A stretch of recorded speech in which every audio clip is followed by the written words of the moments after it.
Well, Mark, we're setting off in the Danger Ranger. This is a all-new design for North America for 2019. It's not been here for almost 7 years. And what do you know about it? Absolutely nothing. Well, the Ranger is actually designed on an older architecture known as the T6 Ranger, which was sold primarily in Asia, Europe, and Australia. Okay. So we're setting off with a 10-year-old design, essentially, that they modified to bring here. They changed the frame rails. They added actually fairly handsome front and rear bumpers and the spring rates to accommodate our increased crash regulations and its, let's call it, towing capacity and load capacity. Well, as soon as you said handsome front and rear bumpers, I pretty much stopped listening after that. Tell me what's good about it. What is good about this Ranger converted for the American market? Well, I know you have some strong opinions on it, but it is the quietest of the, let's call it, small, compact trucks, and it's probably the most comfortable, at least when parked. I don't agree with some of that, but tell me more. Tell me more. It's fast-ish, but that's about it. I'm like you. I don't have the most positive opinion of this vehicle, but I'll let you have at it. So here's the deal. If you were going to buy this Ranger for $25,000 at its base price, that is all it's worth. Because once you start tacking on the options, this is $45,000. I made the same complaint about the Edge ST. They're taking a name, slapping it on, and hoping people are going to fall for it.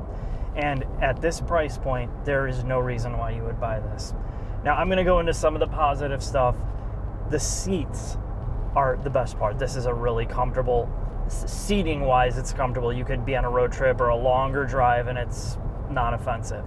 Some of the interior styling, they don't have piano gloss, they have this gray plastic, and some of the interior styling is really good for the class, and the exterior styling is one of the better ones for a truck.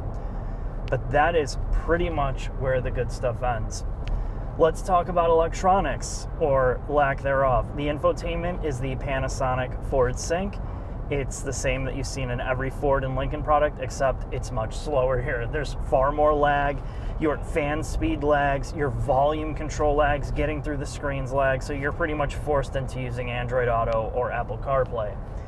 The next part is the physical buttons and switches in the center stack. You know that they spent probably $1 on designing this.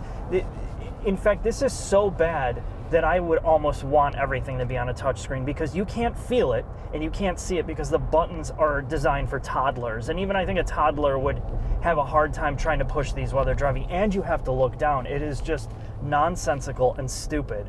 Now, I'm grateful that the screen is integrated in the dash compared to the new Ford products, but everything else feels super cheap in here. The steering wheel, whatever type of material's on here, it feels straight out of like a U-Haul truck or a rental car. They're like recycled work gloves. The knobs, buttons, and switches just have this cheap, like compact $20,000, sub $20,000 car feel to it. The gauge cluster has been recycled. The screens on the gauge cluster have been recycled for the past 20 years.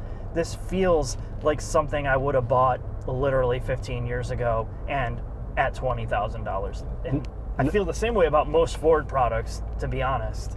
Not to mention, this is probably the worst audio system we've ever tested. This is the optional Bang & Olufsen.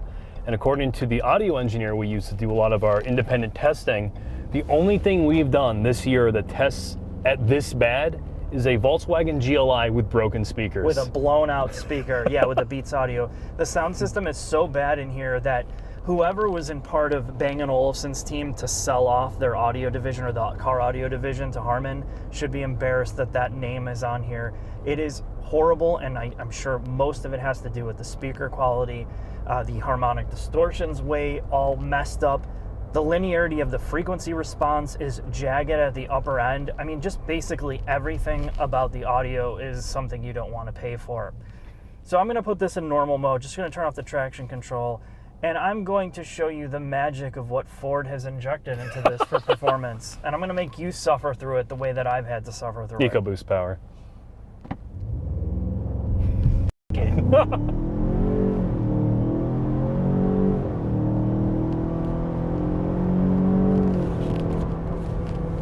there is fake engine noise that sounds like a fake V6 being pumped through the speakers.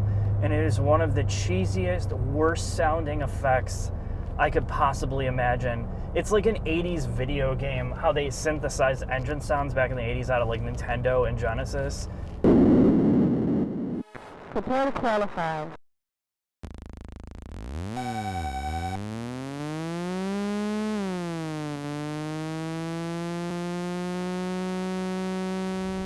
I don't know why they continue to do this.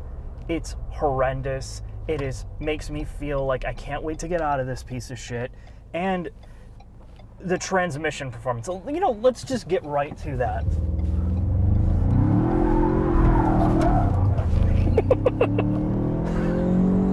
The transmission performance, just listen to the shifts.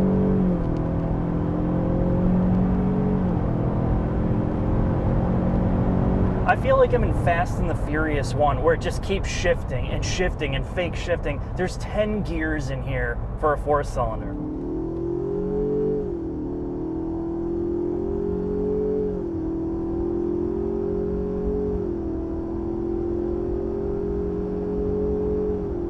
It doesn't need 10 gears. And the worst part is, once you're in 8, 9, or 10, this engine is lugged so much that what you feel is this.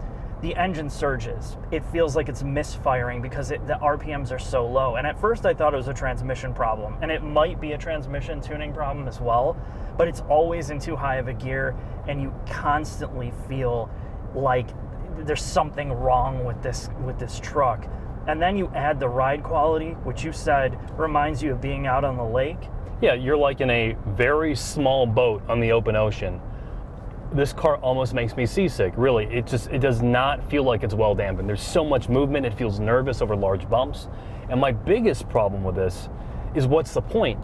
It's not that small, meaning its physical dimensions are similar to like a 2013 F-150, but you have a small bed. The cab, you have a lot of height room. Like, I'm a taller guy, I have no issues, but there's no leg room back there. The bed's too small. It's too big and too expensive. You can get a new F-150 with a V8, with a crew cab and a longer bed, with discounts for $42,000, less than this truck. Yeah. It's not as good off-road as a Gladiator. It's not as reliable as a Tacoma. If you wanted a car-like driving experience, you're looking at a Ridgeline or a Colorado. The Colorado is a great, cheap work truck. I mean, I don't get why anyone would buy this, and that's my problem. Yeah, and I think that's a good time to get to the final thoughts, where we can sum up this disaster of a marketing exercise called the Ford Ranger. All right.